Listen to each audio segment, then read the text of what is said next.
Welcome to NSTV news. నేను సౌజన్య. ముందుగా ముఖ్యాంశాలు. కుప్పం టీడీపీ కార్యాలయంలో ఏర్పాటు చేసిన మీడియా సమావేశంలో మాట్లాడిన MLC Kancharla Srikanth, RTC vice chairman Munirathnam, వెన్నుపోటు గురించి వైసీపీ నేతలు మాట్లాడడం హాస్యాస్పదంగా ఉందన్నారు. 14 ఏళ్లుగా బెయిల్ మీద ఉన్న వ్యక్తి జగన్ కాంగ్రెస్ పార్టీకి వెన్నుపోటు పొడిచి వైసీపీ పార్టీని స్థాపించారు. వైసీపీని స్థాపించిన శివకుమార్ రెడ్డిని వెన్నుపోటు పొడిచారు. సొంత తల్లి విజయమ్మ, చెల్లి షర్మిలకు వెన్నుపోటు పొడిచిన వ్యక్తి జగన్ అని అన్నారు. మీడియా మిత్రులందరికీ నమస్కారం. ఈరోజు ఈ మీడియా సమావేశం ఏర్పాటు చేయడం ముఖ్య ఉద్దేశం, ఒక హాస్యాస్పదమైన కార్యక్రమాన్ని జగన్మోహన్ రెడ్డి రాష్ట్ర వ్యాప్తంగా నిర్వహించమని రేపు పిలుపునివ్వడం జరిగింది. వెన్నుపోటు దినోత్సవం అంట. అంటే దెయ్యాలు వేదాలు వల్లించినట్టు ఇప్పటికి కూడా 11 సీట్లు ఇచ్చి ప్రజలు బుద్ధి చెప్పినా కూడా నిస్సిగ్గుగా ఇంకా అబద్ధాలని, అవాస్తవాలని ప్రజల్లోకి చొప్పించాలనేటటువంటి ఒక విష ప్రయత్నం అనేది జగన్మోహన్ రెడ్డి అండ్ కో చేస్తున్నారు. దాంట్లో భాగంగా రేపు వెన్నుపోటు దినోత్సవం అనేది చెప్పడం జరిగింది. అయ్యా జగన్మోహన్ రెడ్డి గారు, అట్లాగే వైఎస్ఆర్సీపీ నాయకులందరూ కూడా నేను ఒకటే ప్రశ్నిస్తున్నాను.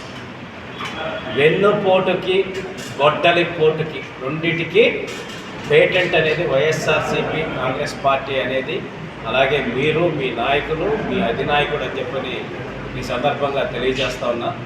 అట్లాగే మీ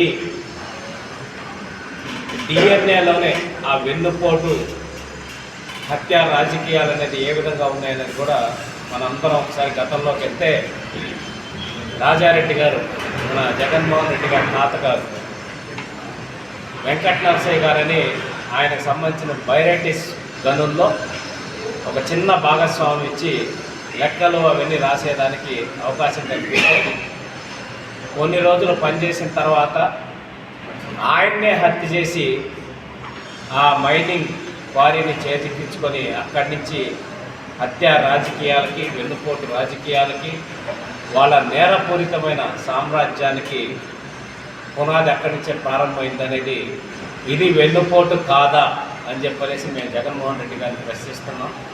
అట్లాగే కాంగ్రెస్ పార్టీలో మీ నాన్నగారు ముఖ్యమంత్రి అయ్యారు.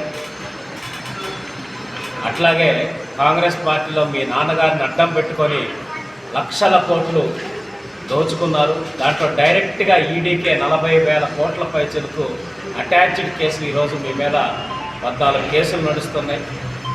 అటువంటి కాంగ్రెస్ పార్టీకి వెన్నుపోటు పొడిచి వైఎస్ఆర్సీపీ కాంగ్రెస్ పార్టీని పెట్టలేదా అని చెప్పనేసి, దీన్ని వెన్నుపోటు కాదా అని చెప్పనేసి ప్రశ్నిస్తూ ఉన్నాం.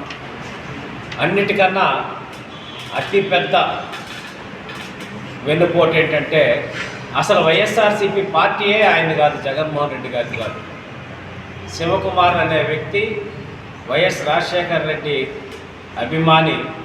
ఆయన పేరుతోటి వైఎస్ఆర్సీపీ కాంగ్రెస్ అని పెట్టుకుంటే ఆయనకి నీకు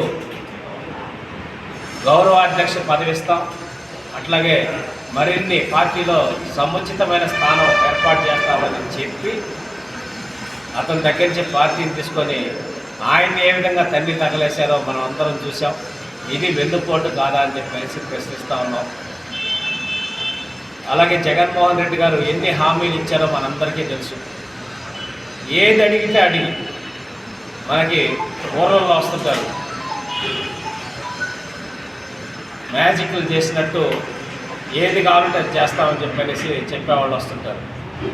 ఆ విధంగా ఎన్నికల ముందు సిపిఎస్ రద్దు చేస్తాట, అదే ఉందన్న వారంలో రద్దు చేసేస్తా, బంగారం ఇస్తా ఒక కేజీట వారంలో ఇచ్చేస్తా, ఆ టైపులో అన్ని రకాలుగా నిరుద్యోగులకు సంబంధించి జాబ్ క్యాలెండర్ కావచ్చు, అట్లాగే మద్యపాన నిషేధం మీద కావచ్చు, ఇట్లా ప్రతి ఒక్కటి అధికారంలోకి రావడానికి ఎన్ని అబద్ధాలు చెప్పాలో అన్ని అబద్ధాలు చెప్పి అధికారంలోకి వచ్చి ప్రతి ఒక్క దాంట్లో ప్రజలని వెన్నుపోటు పొడుచుకుంటూ వెళ్ళింది వాస్తవం కాదా? మెగా డిఎస్సి వేస్తా అని చెప్పనేసి నిరుద్యోగుల్ని వెన్నుపోటు పొడవలేదా? అట్లాగే జాబ్ క్యాలెండర్ రిలీజ్ చేస్తా అని చెప్పి నిరుద్యోగుల్ని వెన్నుపోటు పొడవలేదా? అమరావతిలోనే రాజధాని ఉంటుందని నేను కూడా ఇక్కడ ఇల్లు కట్టుకుంటున్నాను అమరావతి రైతులకి చెప్పి మళ్ళీ నువ్వు 3 రాజధానులు అని చెప్పేసి అమరావతి రైతులకి వెన్నుపోటు పొడవలేదా? మద్యపాన నిషేధం, సంపూర్ణ మద్యపాన నిషేధం దశల వారీగా అని చెప్పి ఆఖరికి ఆ మద్యం మీదే వేల కోట్ల రూపాయలు సంపాదించి కొన్ని లక్షల మంది ప్రాణాలు తీసింది వెన్నుపోటు కాదా? పోలవరం పూర్తి చేస్తానని చెప్పనేసి మీ మంత్రి గారు ఆ రోజే చెప్పారు. బుల్లెట్ దిగిందా లేదా అని చెప్పి మరీ మాట్లాడారు. ఆయన ఎటుపోయాడో తెలియదు. తర్వాత ఇంకో మంత్రి వచ్చాడు. ఆయన పోలవరం డయాఫ్రామ్ వాల్ అంటే ఏంటో నాకు తెలియకపోతే ఏంటి అని చెప్పనేసి మాట్లాడే ఒక మంత్రి వచ్చాడు. ఆఖరికి ఆంధ్రుల జీవనాడైన పోలవరాన్ని పూర్తి చేయకుండా దాంట్లో రమారమి 4-5 వేల కోట్లు దోచుకొని ఈ ప్రజలకి రైతులకి వెన్నుపోటు పొడిచింది వాస్తవం కాదా అని చెప్పేసి ఈ సందర్భంగా ప్రశ్నిస్తాను. ఇలా చెప్పుకుంటూ పోతే సాయంత్రం వరకు రేపు అయినా సరే ఎన్నో అంశాల్లో ఈ ఆంధ్రప్రదేశ్ రాష్ట్ర ప్రజలకి మీరు వెన్నుపోట్లు పొడిచారు.